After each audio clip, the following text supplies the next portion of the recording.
Assalamualaikum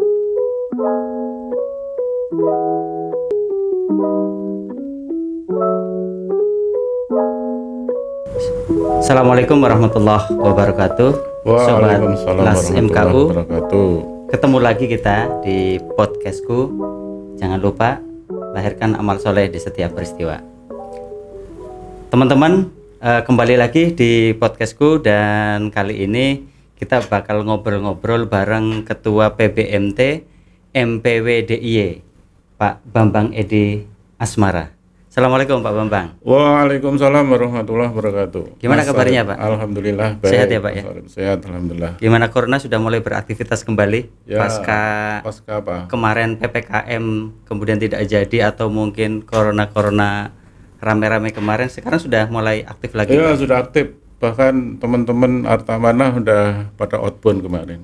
Wah, luar biasa. 80 orang teman-teman ini sudah senang-senang. Bergembira ria ya Pak ya? Bergembira ria.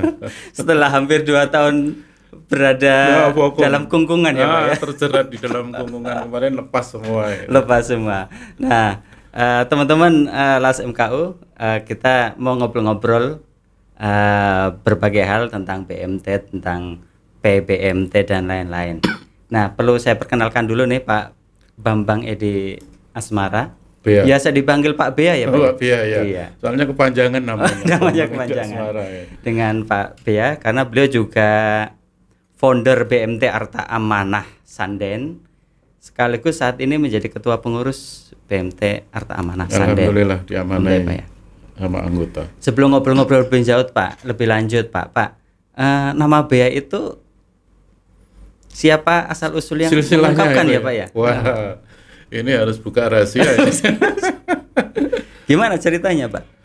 Jadi ceritanya itu almarhum ayah saya saya dulu juga pernah tanya, kenapa Pak kok saya dikasih nama Bambang gitu kan. Orang Jawa itu bilang dulu itu lahirnya tahun B atau apa itu. Oh gitu. Ada nggak tahun B itu? Kayaknya ada juga ya. Makanya terus dikasih Bambang gitu. Kemudian Edi itu baik katanya. Baik. Nah, kemudian Asmara itu anak itu hasil dari asmara antara ayah dan ibu. Oh, gitu. Sehingga lahir di tahun B, kemudian Edi itu harapannya besok jadi orang baik, kemudian ya itulah Asmara itu kan. Filosofinya gitu ya Pak ya. Kemudian munculnya singkatan BEA Pak. Siapa yang mengawali Pak? Yang mengawali itu kebetulan saya aktif di Majelis Ekonomi ya, PBMDIY. Pak Ir itu yang mengawali Pak Ir itu. Soalnya kan kepanjangan kalau nama Bambang Edi Asmara, Pak B aja biar enak gitu. Ya udah, terus sampai sekarang banyak teman-teman dari BWM nyebut saya Bea gitu kan. Tambah lagi Bea Tolpit. Soalnya saya setiap rapat bawa makanan adrem khas dari Bantul. Iya. Namanya adrem, gitu ya. Dan akhirnya kesini semakin akrab dipanggil Pak Bea ya. Ada juga. Ada juga ya. Kalau saya tak memanggil Pak Bambang Edi aja. Kalau saya Mas Arif aja ya. Iya dong. Biar kelihatan muda. Kelihatan Pak. Oke, Pak Bambang Edi. Sekarang aktivitasnya apa saja Pak Bambang Edi sekarang? Menjabat sebagai apa saja Pak sekarang Pak? Ketua PBMT MPW DIY. Ketua PBMT MPW DIY. Oke. Ketua pengurus BMT Arta Amanah. Ya, terus aktivitas lain. Aktivitas lain saya diamanai juga sebagai Ketua Asosiasi BMT se-Indonesia untuk wilayah Daerah Istimewa Yogyakarta, Absindo DIY. Kemudian di daerah saya sebagai pengawas manajemen, ketua pengawas manajemen Puskopsah Bantul.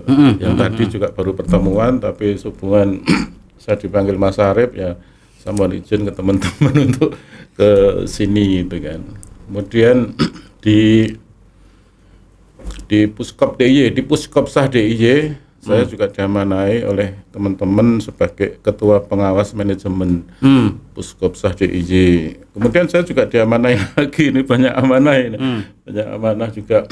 Kami juga aktif juga ya di jaringan JKSM ya. JKSM itu jaringan koperasi syariah Muhammadiyah. Oke. Untuk wilayah? Untuk wilayah daerah istimewa Yogyakarta. DIY ya Pak ya. Oke. Ya. Itu kemudian ya aktivitas yang lain lah. Kalau yang berhubungan dengan syariah ya kebetulan saya juga aktif juga di MES ya, MES DIY. Masyarakat Ekonomi Syariah. Kebetulan saya juga diamanai sebagai ketua departemen IKNB Pasar Modal dan Fintech. Wah, keren juga ini Pak. Yang kemarin juga ada acara di Balai Kota Timoho itu. Luar biasa. Berarti saat berkegiatan banyak aktivitas ya Pak ya sekarang ya Pak ya. Ya, selama masih kuat haruslah. Luar biasa. Melahirkan amal soleh ya Pak ya. Ya, melahirkan setiap amal soleh. peristiwa, setiap kesempatan. Saya cocok dengan tagline-nya ini. Las MKU ya. Ya, Las MKU. Oke. Pak Bambang ini kan founder BMT Arta Amanah Pak. Ya.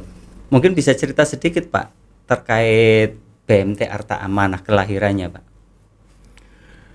Ya, BMT Arta Amanah itu lahir tahun 1996. Jadi udah 25 tahun ya. Jadi kalau dibandingkan dengan teman-teman yang ada di Jogja ini Arta Amanah itu anak kedua. Anak kedua, oke. Anak kedua, soalnya anak pertama Lembarep itu kan teman-teman yang diinisiasi oleh ITSMI ya pada waktu itu tahun 1994 kalau nggak salah. Yeah. Ya seperti itu. Jadi 94 teman-teman yang dulu di Jogja saya ingat itu ada 10 BMT kalau nggak salah itu diresmikan oleh Bapak Profesor Dr. B.J. Habibie ya. Pak Habibie. Pak Habibie. Tapi nggak tahu sekarang masih ada berapa. Ya ada banyak yang ketika pertama lahir ya Pak sampai sekarang. Almarhum ya, juga ya. ada itu. Ya. Nah saya lahir di anak kedua tahun 96 itu kan. 96 kebetulan saya punya kenalan yang sekarang ini juga hubungan kami sangat baik. Namanya Pak Edi Sunarto juga. Beliau sekarang Direktur Utama Bank BDS. Pada waktu itu dia mewakili dari Bank BDW ya, Bangun Derajat Warga. Yeah. Dia juga aktivis syariah juga. Gitu. Nah, salah satu nasabahnya itu memang ada di Sanden gitu kan. Okay. Ada di Sanden. Nah, kemudian sekarang jenengan buat BMT aja Pak Edi, Pak Bambang Edi, BMT kau poang. Yeah. Nanti tak training 3 hari udah selesai. Tahun 96 itu 96 ya? Okay. itu. Yeah. Nah kemudian saya menyiapkan teman-teman 3 orang ya, saya sama Roset sama si Nur Wahyudi, Roset Nur Salim ya, sama Pak Nur itu ya terus ke sana untuk pelatihan 3 hari di dekat BPR SBDW itu 3 hari, kemudian saya tahu persis tentang apa itu BMT gitu kan. Sehingga ya habis pelatihan saya langsung buat kita patungan, kemudian buat buku-buku, kemudian saya juga minta modal awal, minta kakak saya 1 juta, kemudian minta Pak Camat, minta almarhum Pak Yusi Arif yang kebetulan dulu itu suaminya dokter yang ada di Sanden, kemudian dari PRM juga minta itu, dengan modal awal. Pimpinan ranting Muhammadiyah Pak, ya, PRM ya? 2.030.000. 2.030.000. Ya, setelah itu ya kita mensosialisasikan kepada pedagang-pedagang yang ada di Sanden pada waktu itu. Jadi Arta Amanah itu memang BMT yang pinggiran Mas Arif, pinggiran Polda atau Pol daratan gitu. Tapi alhamdulillah saya bersyukur. Iya. Bersyukurnya kenapa? Ini adalah salah satu BMT yang berdekatan dengan Australia kan gitu. Yang lainnya ada nggak BMT yang berdekatan dengan benua Australia? Kalau nggak Arta Amanah nggak ada loh. Gitu ya? Iya, tinggal nyebrang sedikit itu udah sampai ke Australia gitu. Di Pol daratan. Di pantai selatan ya Pak? Ya, pantai selatan. Dan harapannya mudah-mudahan ke depan semakin prospek lah. Soalnya katanya Jogja itu nanti menghadap pintunya ke selatan. Nah, maka dari itu saya rencananya juga membuat kantor pusat tidak di kota Bantul, tidak di kota Yogyakarta, tapi tetap di Sanden gitu kan. Kenapa?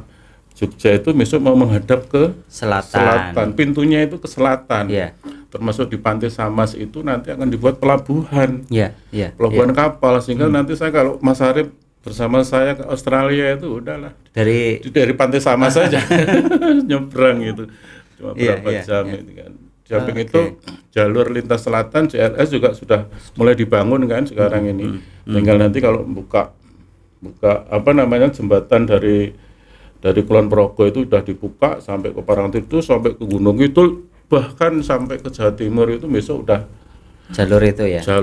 Jadi ada Pantura, ada juga jalur selatan. Jadi prospektus ngelihat ke depannya sudah sejauh itu ya Pak ya. Mudah-mudahan. Dulu waktu awal berdiri berarti dikelola oleh 3 orang ya Pak ya. 3 orang, tapi juga nggak kuat juga ya. Ya oleh nggak dibayar sih ya.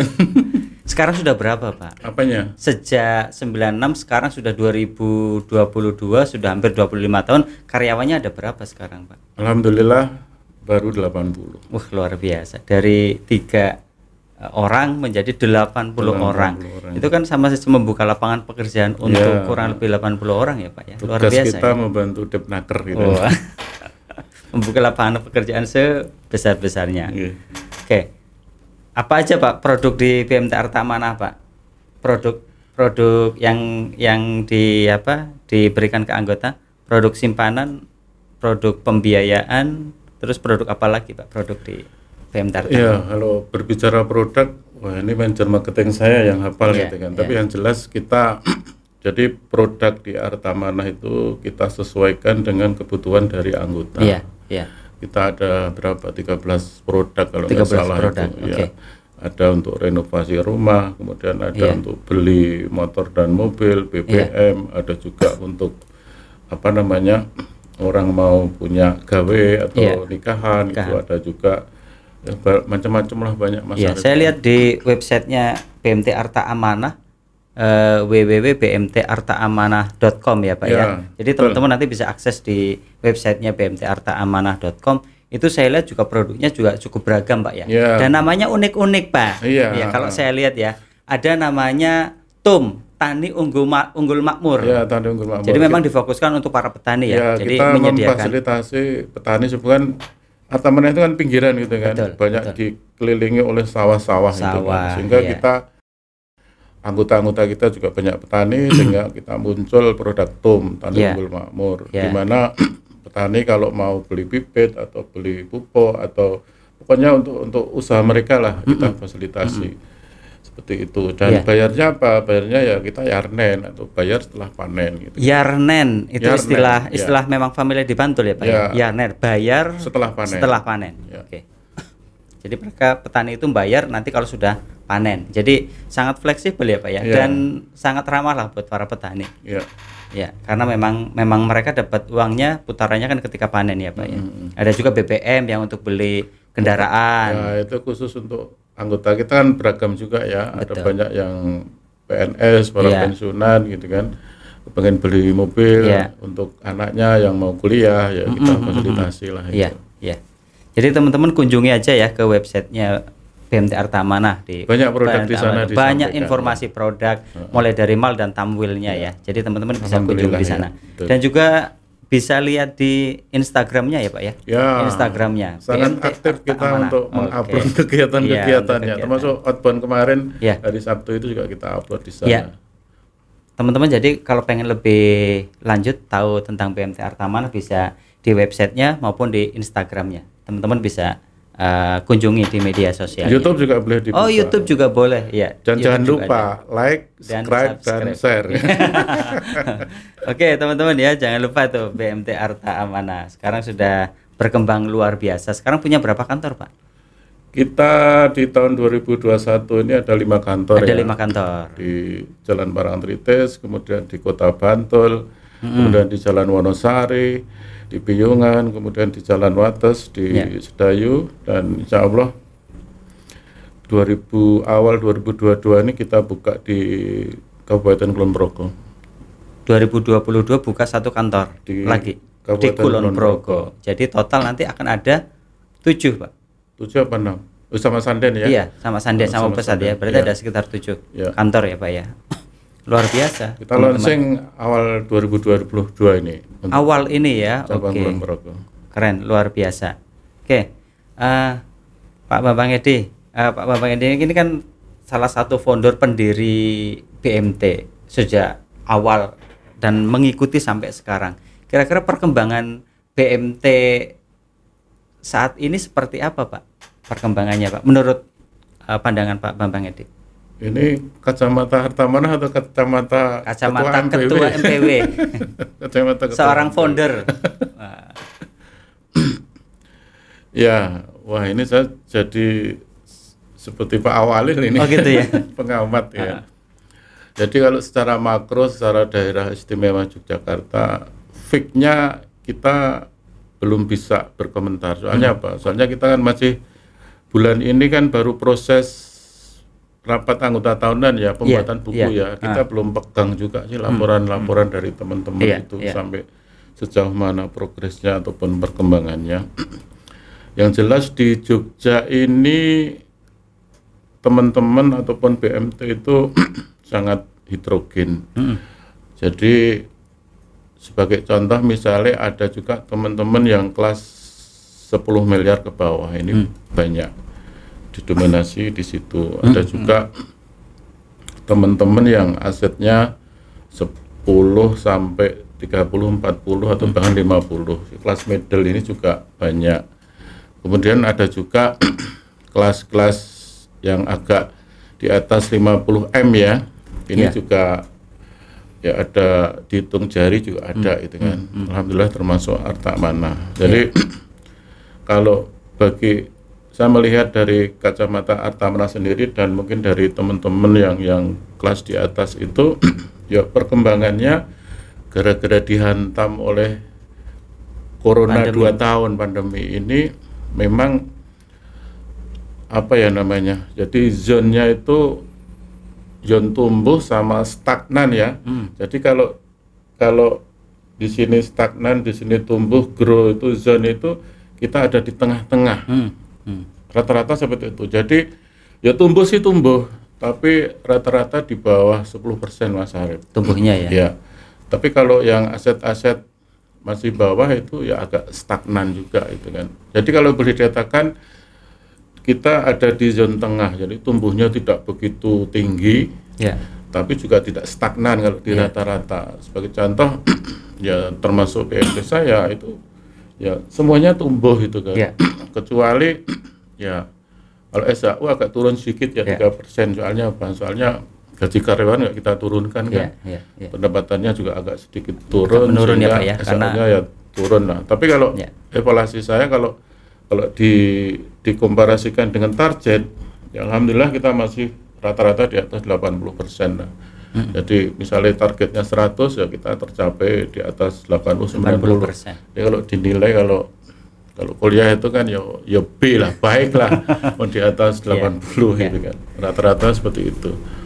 Tahun 96 97 mungkin 95 96 generasi pertama dan kedua itu kan waktu itu BMT belum banyak ya Pak belum ya. Banyak, iya. Masih sedikit ya Pak ya.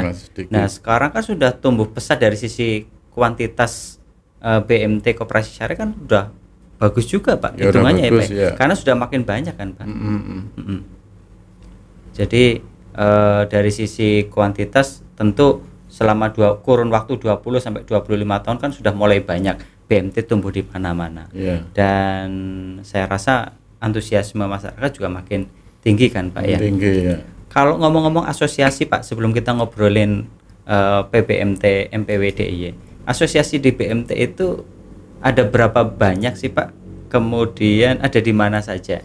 Oh ini, jadi slogan Jogja Istimewa ini memang konsep ini juga ada di Syariah Mas Arif itu kan. Jogja itu memang istimewa ya.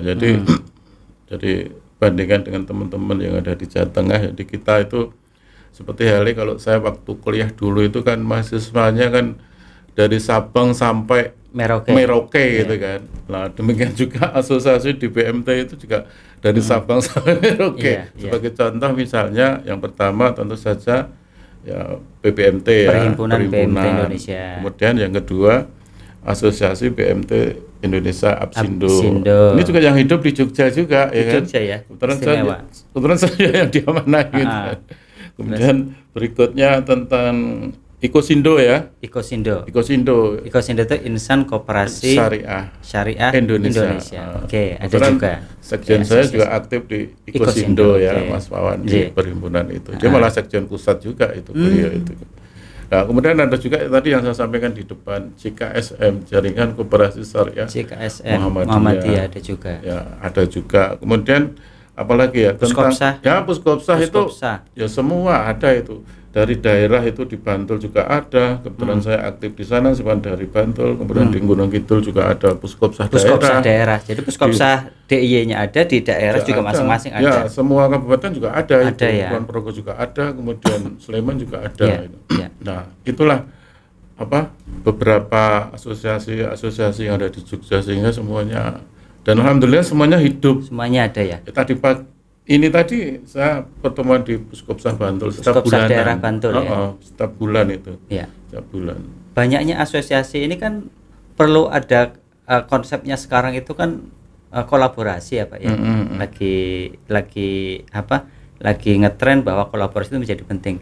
Kira-kira kolaborasi yang bagaimana Pak yang mesti dilakukan oleh masing-masing asosiasi ini sebaiknya? Iya. Ini insya Allah nanti akan kita diskusikan bersama teman-teman juga ya. Soalnya apa? Soalnya ya teman-teman ya itu saja kalau di Jogja itu kan. Ya, jadi tokoh-tokohnya sama gitu kan. Nanti akan kita sepakati bersama. Sebagai contoh misalnya untuk Puskopsah Pusat Koperasi Syariah itu ya lebih banyak dia bermain di sektor finansial ataupun keuangan gitu kan. Kemudian perhimpunan ini kemarin juga saya lontarkan hari Selasa itu kebetulan kita pertemuan seluruh anggota MPW. Kita gimana kalau untuk kita punya ciri khas tersendiri gitu kan. Masing-masing asosiasi punya ciri khas tersendiri. Nanti kita kompromikan. Sebagai contoh misalnya perhimpunan di PBMT nanti akan kita garap dari sisi pengurus, pengawas dan DPS. Jadi ya strukturnya di situ. Pengurus, pengawas. Jadi nanti banyak perhimpunan itu diklat pelatihannya juga berfokus kepada kompetensi pengurus, pengawas, kemudian DPS, seperti itu. Jadi itu kemudian, di samping itu lembaga PMT ataupun koperasi syariah juga ada pengelola ya, ada manajer, ada AO, ada karyawan. Nah itu nanti akan kita kolaborasikan dengan Absindo, dengan JKSM, dengan Ikosindo, dengan pus-pus yang lain gitu kan, sehingga nanti bidang garamnya akan tidak berbenturan. Mudah-mudahan teman-teman juga sepakat gitu kan. Iya, karena kan sesungguhnya asosiasi yang ada kan dia punya misi masing-masing, punya idealisme masing-masing, tentu punya keunggulan di masing-masing kan Pak. Makanya perlu berkolaborasi antar asosiasi, mengambil peran masing-masing. Itu juga berarti memang perlu mengambil peran masing-masing ya Pak ya.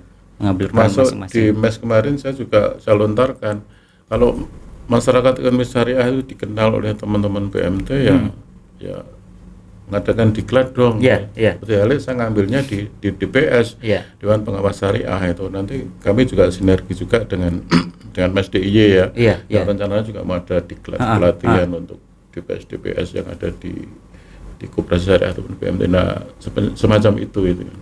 Kolaborasi internal kan memang sangat penting antara asosiasi. Juga tidak kalah pentingnya kan kolaborasi dengan pihak-pihak eksternal ya Pak ya. Seperti tadi kan MES DIY. Terus apalagi yang menurut Pak Bambang perlu teman-teman asosiasi atau BMT itu berkolaborasi Pak? Ya, kalau dari sektor finansial ataupun pembiayaan ya kita juga kita channelkan dengan LPDB ya, yang sekarang ini oleh pemerintah ditunjuk sebagai lembaga pengelola dana bergulir LPDB.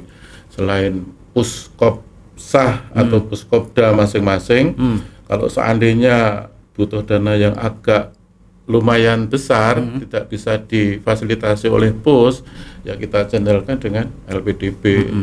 Makanya saya juga sering dikontak sama LPDB, Pak Bambang, teman-teman yang di Bantul kalau mau ngajukan bisa loh, saya minta rekomendasinya di Gunung Kidul, di Sleman ya, semuanya semua kita kasih untuk apa namanya ya, ketuanya kita kasih nomornya ke LPDB sehingga LPDB bisa langsung ke poknya kabupaten masing-masing. Betul. Gitu kan. Karena sekarang eranya kolaborasi, untuk pendanaan bisa berkolaborasi, apa namanya, untuk bidang edukasi pendidikan juga bisa berkolaborasi dengan dunia kampus kan, Pak ya. Harusnya gitu ya. Atau dengan ekosistem ekonomi syariah, ada MES, ada wakaf, ada Basnas dan lain-lain ya, Pak ya. Memang harus banyak berkolaborasi.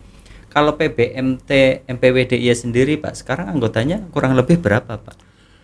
Ya, kebetulan saya baru diamanai tahun ini ya. Kemarin saya review, saya lihat baru 24 anggota. 24 anggota. Dan saya juga kepengennya di Jogja ini tidak cuma 24 ya gitu. Jadi kemarin juga saya sampaikan ke teman-teman, saya kepengennya naiknya ya 100% saya bilang gitu, biar peran PBMT di Jogja itu nampak gitu kan. Kemarin juga sudah saya targetkan terhadap MPD gitu kan. Misalnya Bantul baru 7 anggota, harapan kami besok ya minimal 15 lah saya bilang gitu. Kemudian di Sleman baru 8, ya minimal besok 16 lah. Gitu. Di Kulon Progo baru 2 anggota gitu kan, minimal besok 5 lah gitu. Bahkan sempat Pak Akhirnya juga bilang, Pak Bambang besok PBMT MPW sosialisasi ya di Kulon Progo untuk pengurusnya. Siap, saya insya Allah gitu kan. Cuman di daerah ini kan setiap bulan kan pertemuannya kan jalan rutin gitu kan. Sehingga ya bulan besok kita mau sosialisasi di Kulon Progo, mudah-mudahan banyak teman-teman Kulon Progo yang gabung dengan PBMT. Kegiatan di PBMT MPWDIY apa aja sekarang, Pak? Yang baru pertemuan rutin ya, Pak ya? Ya kita baru pertemuan rutin lah. Jadi semenjak saya baru mengkolaborasikan adanya Silatnas kemarin ya, yang ada di Semarang itu ya. Alhamdulillah Jogja juga di atas 35 peserta ya.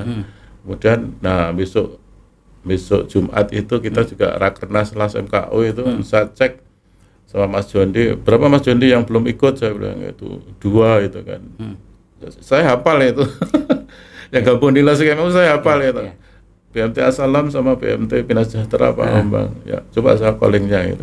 Alhamdulillah besok Bina Sejahtera jalan ikut untuk Rakernas. Kemudian Asalam memang dia nggak bisa ikut sebenarnya karyawannya terbatas, banyak juga barengan sehingga tadi izin nggak bisa ikut Rakernas di Kaliurang.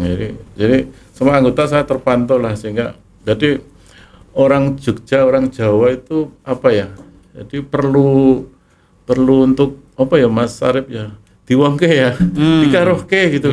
Jadi bahkan kemarin itu sempat usul juga teman-teman yang tidak aktif di MPW PMT yang belum pernah datang ya dikarohke gitu. Sehingga ya nak diwongke itu ya alhamdulillah bisa gabung. Termasuk saya sendiri juga pertemuan itu Amin 1 kalau belum lengkap ya ketuanya ngarohke itu kan dicapri alhamdulillah. Disapa-sapa ya, Pak. Disapa-sapa itulah pentingnya sekarang seperti itu. Jadi merasa diwongke ya alhamdulillah ya pada hadir semua gitu kan. Berarti rencana ke depan memang MPW PBMTDIY sendiri akan menambah anggota. Ya, insya Allah. Menambah anggota ya. Kemudian mengaktifkan kegiatan anggota itu ya, rencana ke depan untuk MPWDIY dalam rangka penguatan juga ya, Pak. Ya, penguatan teman-teman agar bisa berkembang dan tumbuh dengan baik ya. Tentunya kan gitu kan. Betul. Nah, terkait dengan LAS MKU ini, Pak, kan perhimpunan sendiri, LAS MKU nggak bisa dilepaskan dari perhimpunan PMT Indonesia, Pak. Tanggapan Pak Bambang tentang lahirnya LAS MKU, Pak? Ya, tentang LAS MKU saya sangat apresiatif gitu kan. Kemarin juga saya bahas tentang LAS MKU. Jadi menyamakan persepsi teman-teman juga. Jadi LAS MKU ini tujuannya memang untuk mengupkan dari Baitul Mal kita. Selama ini atas namanya Baitul Mal wat Tanwir. Sebenarnya rata-rata saya hafal di Jogja itu banyak anggota-anggota kita itu yang Baitul Malnya itu belum jalan. Jadi Baitul Malnya itu jalan, jadi dia juga belum punya izin, masih kebingungan, saya mau induk kemana secara legalitas, sehingga dalam fundraising zakatnya dia tidak publish, tidak ke anggota, dia cuma zakatnya dari lembaga sama zakatnya dari teman-teman pengurus dan karyawan. Otomatis potensinya nggak ada itu kan. Nah, makanya makanya dengan adanya LAS MKO ini ya kita fasilitasi, kemudian teman-teman bisa secara legal, dia punya legal, sehingga nanti bisa fundraising untuk zakat infak sedekah maksimal, bisa sampai ke anggota. Nah, harapannya seperti itu. Makanya siapa, bahkan kemarin juga dibahas itu kan, bahkan besok itu, ini malah bocorkan ya, besok ada di Kalurang itu bahas juga. Besok LAS MK itu katanya juga mau menyediakan tentang personalnya minimal 2. Nah itu kan sangat positif, sangat bagus ya. Soalnya kita ngerekrut karyawan itu memang sulit, apalagi yang para amel itu harus betul-betul hero yang sangat luar biasa. Harapan Pak Bambang Edi terkait dengan LAS MKO, Pak, apa harapannya, Bang? Harapannya yang pertama, saya mindsetnya kan teman-teman itu kan. Iya. Ya, mindsetnya saya teman-teman. Jadi harapannya semoga Baitul Mal dari teman-teman itu semakin progresnya semakin nampak dengan bergabung di LAS MKO. Jadi yang fundraisingnya zakatnya cuma internal cuma sedikit, nah bisa banyak, bisa melebar ke anggota BMT itu kan. Makanya target LAS MKO 2022 kalau cuma 50 miliar itu kalau kecil Mas Arif gitu ya? Iya, kecil itu. Kalau betul-betul nanti langsung di-up terhadap teman-teman yang sampai saat ini kan baru ngerekrut zakatnya lembaga dan karyawan, belum publish ke anggota. Kita sudah punya legal, sudah punya baju lewat LAS MKO, ya akan tumbuh dengan bagus itu kan. Nah, harapan saya seperti itu, sehingga kalau kita ya, makanya kolaborasi dan jamaah itu memang sangat penting, sehingga ya nanti insya Allah LAS MKO akan besar terhadap partner bersama teman-teman. Nah, seperti itu. Ini harapan dari Pak Bambang memang agar LAS MKO memang punya kontribusi nyata ya kepada perkembangan BMT ya, terutama memang dari sisi Baitul Mal ya Pak ya, karena kan tadi banyak diceritakan Baitul Malnya tidak banyak yang aktif. Baitul Malnya. Dan tidak ada personalnya masalahnya. Itu kalau menurut kacamata Pak Bambang, apa sih Pak penyebabnya Pak? Menurut pengamatan Pak Bambang Edi ya, kenapa sih teman-teman BMT itu belum mengaktifkan Baitul Mal? Kira-kira apa Pak biasanya yang teman-teman keluhkan atau mungkin masalah yang mereka hadapi apa? Kalau menurut saya aja menurut Pak Bambang. Menurut saya itu tergantung dari top manajemennya. Oke. Jadi harus step by step menyadarkan bahwa BMT itu ya mal dan tanwin. Berarti bukan dari kemampuan tapi dari kemauan Pak. Dari kemauan yang mengelola lembaga itu. Sebagai contoh harta amanah itu.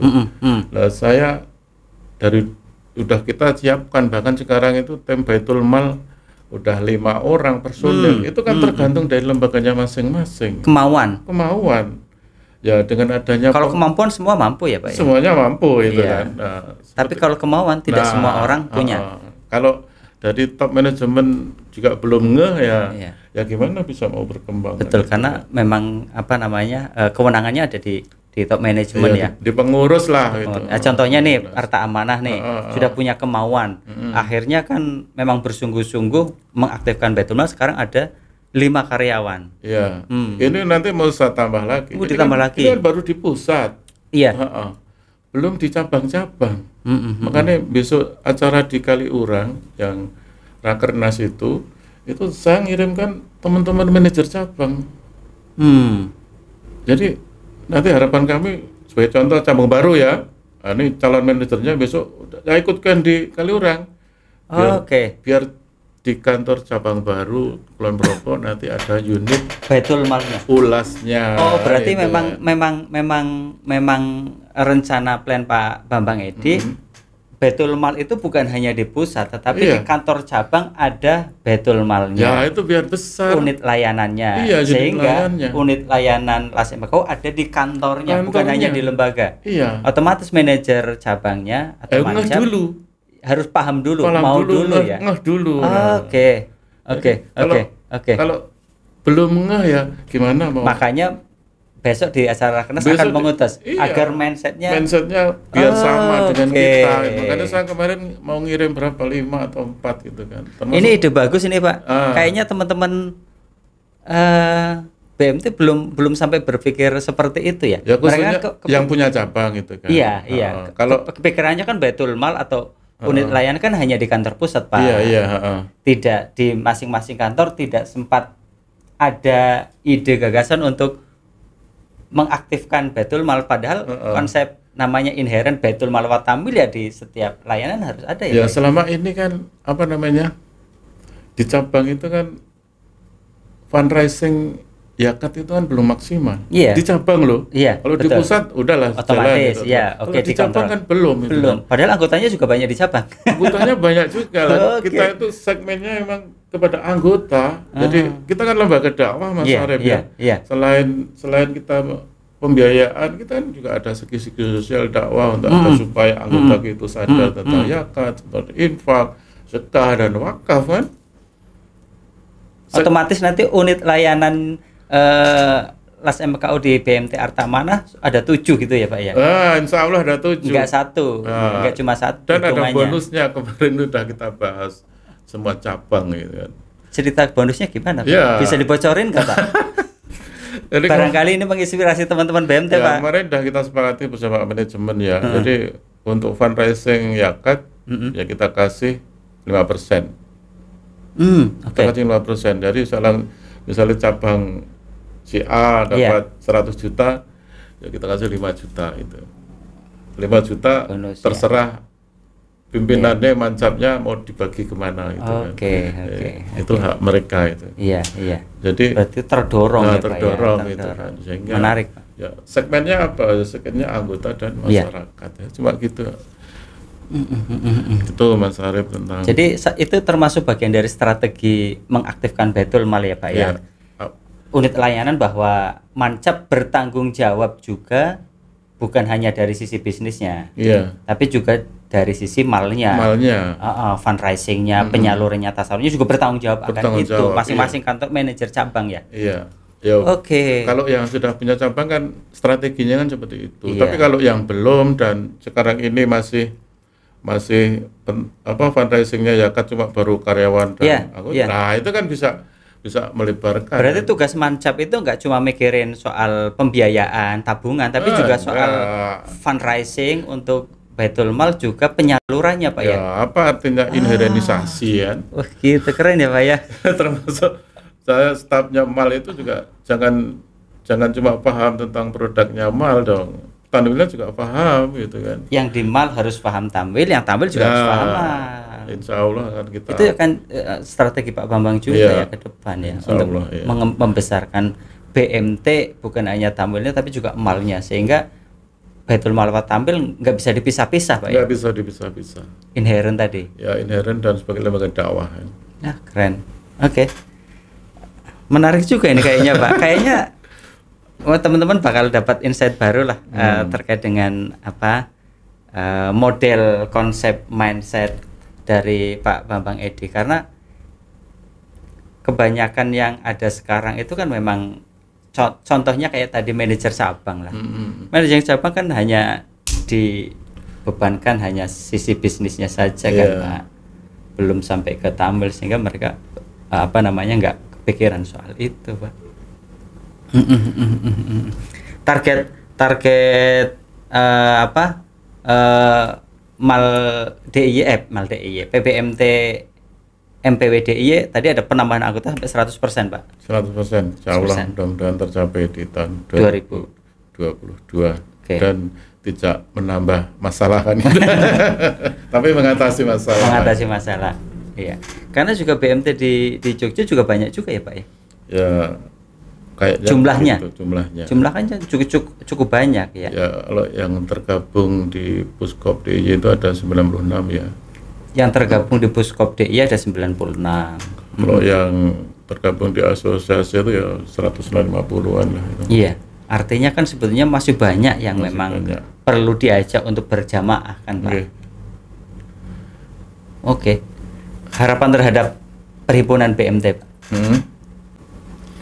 Ya, harapannya yang pertama saya sangat apresiasi terhadap Las MKU ya Mas Arif ya. Sehubungan sudah dijadwalkan besok tanggal 14-15 ya atau November 16 Jumat dan Sabtu besok itu kan. Kita sudah ada rakernas ya khusus Las MKU itu kan. Sehingga nanti saya yakin akan banyak masukan dari teman-teman yang gabung di Las MKU. Nah itu. Nah, tentang rakernas ini harapan kami juga bisa diikuti oleh bidang-bidang yang lain gitu kan. Tidak cuma Las MKU gitu kan. Sebagai contoh misalnya bidang travel. Bisa dong melaksanakan rakernas ya khusus membahas tentang PBMT travel. Sehingga apa? Sehingga banyak masukan dari anggota itu kan. Jadi kalau saya memang modelnya dari bottom up ya, sebuah program itu termasuk anggota juga dari bottom up. Bisa dong nanti bisa diikuti juga dengan rakernas PBMT travel. Kemudian bisa juga diadakan rakernas tentang PBMT ta'awun. Soalnya apa? Soalnya program-program yang dicanangkan dari MPP itu belum banyak diakses oleh anggota. Ini khusus Wabil khusus Jogja loh. Sebagai contoh misalnya PBMT travel itu baru 3 PBMT. Atamana, Beringharjo sama Bina Umar. Dari 24 tadi. Iya. Ini kan sosialisasinya kan kurang. Kalau kita rakernas semua anggota, insya Allah nanti program-program dari MPP itu akan terserap bisa sama anggota. Nah seperti itu. Jadi bidang-bidang yang lain ya boleh dong melaksanakan rakernas yang diikuti oleh ya saya kira dari anggota kan banyak juga yang dinobatkan untuk di BMT Travel, kemudian di Ta'awun, kemudian di Las MKU kan banyak juga perwakilan-perwakilannya. Nah ini semuanya ngadakan rakernas dengan biaya kita sendiri, soalnya spektakuler untuk program-program dari MPP. Saya kira masukan saya seperti itu. Oke, sip. Kembali ke ini Pak, saya masih tertarik soal mindset dari pengurus, dari pimpinan PMT ya Pak ya. Yang tadi kan Pak Bapak sudah mampu membuka mindset. Oh di kantor cabang ada ide, kantor cabang juga harus aktif di Baitul Malnya, aktif fundraisingnya, bukan hanya bisnis. Itu kan soal mindset. Makanya tadi bicara soal aktivasi Baitul Mal. Itu kan juga kembali ke soal mindset. Tadi kita bicara soal mau dan mampu. Kita ini soal mau. Pak Bambang Ede itu punya perubahan mindset seperti itu dari mana dan apa yang dilakukan Pak Bambang kok sampai punya mindset kayak gitu Pak? Iya, apa ya? Jadi kita itu ataupun saya itu senang untuk merealisasikan manfaat terhadap banyak orang itu yang saya pegang kan di situ kan. Sehingga slogannya Las MKU itu apa Mas Arif? Lahirkan amal soleh di setiap peristiwa. Itu saya sangat cocok gitu kan. Kita sebagai lembaga dakwah ya, jadi kita harus bermanfaat untuk orang lain gitu kan.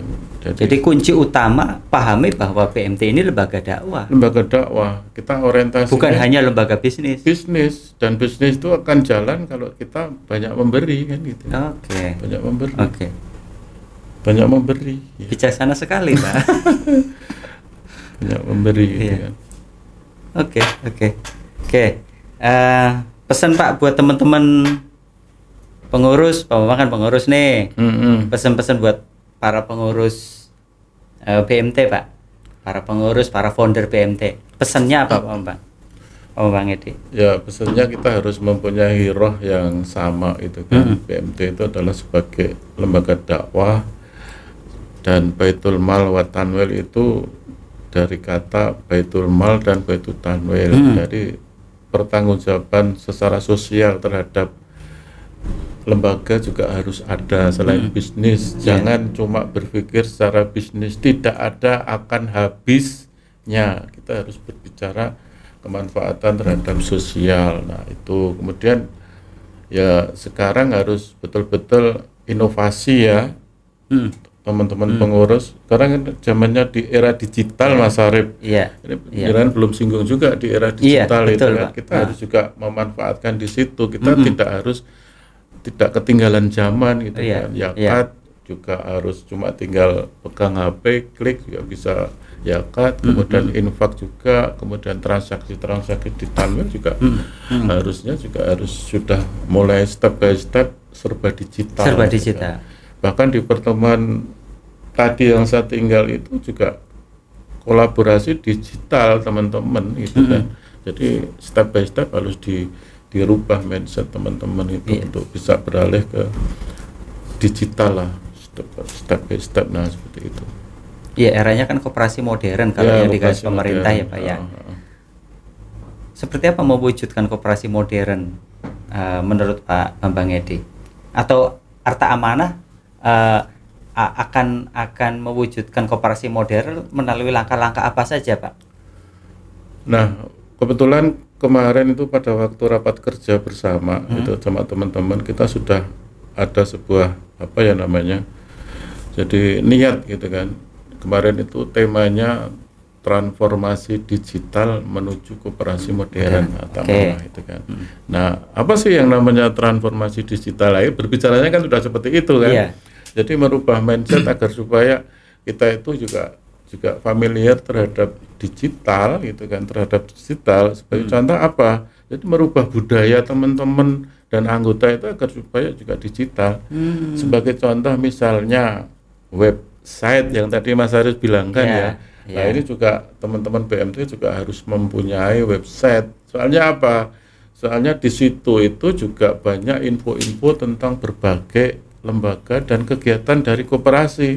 Kalau semakin banyak kita upload di sana kan trust, kepercayaan terhadap lembaga kita kan semakin meningkat gitu kan. Jadi seperti itu ya, orang nyimpen juga sudah mulai banyak ya, dan sering juga harus jadi inovasi kemudian kegiatan itu juga harus sering dipublish di websitenya itu baru pertama ya. Kemudian yang kedua, sekarang ini kan juga sudah zamannya apa ya, kalau di teman-teman bank itu kan mobile banking gitu kan. Nah, kita juga harusnya juga sudah ada mobile BMT ya. Alhamdulillah di Perhimpunan kan juga sudah ada tuh dari Roasia itu, ada My BMT dan Pay BMT. Itu kan step by step kita merubah secara digital ya. Jadi di sana juga bisa transfer rekening antar anggota, kemudian aplikasi kolektor juga ada, kemudian bayar top up. Sekarang ini kan udah era-era anak kita milenial itu kan udah makanan ibunya itu kan pada nggak mau itu kan, termasuk anak saya kan juga kepinginnya cuma bayi HP tinggal klik-klik datang makanan itu ya. Sebenarnya PBMT juga sudah memfasilitasi adanya PBMT ya, di situ banyak top up GoPay, OVO dan lain sebagainya. Itu kan era-era seperti itu kan memang kita harus mengikuti juga. Bahkan sekarang ini juga anggota itu juga sudah mulai transfer lewat virtual account juga ya, kita harus memfasilitasi juga. Jadi anggota kepengen mau nabung ataupun ngangsur juga langsung masuk ke rekening kita yang ada di lembaga itu kan. Nah, tidak lupa ya segala kegiatan dan beberapa hal itu juga kita muat di medsos ya. Jadi seperti Instagram, IG, kemudian Facebook, kemudian web dan yang lain sebagainya. Bahkan di Perhimpunan juga banyak juga tentang kearsipan juga sudah digital ya, lewat Edu Arsip itu yang Mas Jondi itu yang sering sosialisasi. Kemudian ada juga yang sekarang ini sistem SDI ya, itu juga ada juga aplikasi Janisari. Jadi kita tidak ketinggalan dan lembaga itu. Jadi absen karyawan itu sekarang sudah pakai jari gitu udah kuno Mas Arif. Oh gitu ya? Jadi kuno itu. Finger itu? Finger itu udah kuno itu kan. Nak marketing jam 8 sudah ke pasar gitu kan. Tinggal selfie aja kalau di Antamana itu udah dicatat. Yang finger aja kuno, apalagi cuma nyatet di kertas. Cepat sekali ya Pak ya, perkembangannya ya Pak ya. Sampai cuti. Dulu finger kan termasuk yang modern banget, sekarang udah kuno lagi. Akurat karena hitungannya sampai detik gitu. Jadi Jadi udah perkembangannya udah seperti itu, sehingga orang mau cuti dan tentang beberapa hal itu sudah lewat aplikasi. Ya. Itu baru kita berbicara tentang transformasi digital. Belum lagi tentang koperasi modern yang sekarang ini banyak digembar-gemborkan oleh kementerian, ya diperbincangkan, bahkan targetnya itu secara nasional berapa itu. Kemarin Pak Menteri bilang itu 500 apa ya koperasi yang betul-betul. Harta Amanah masuk Pak? Masuk. Ya kita sebagai rintisan koperasi modern masuk dalam itu ya.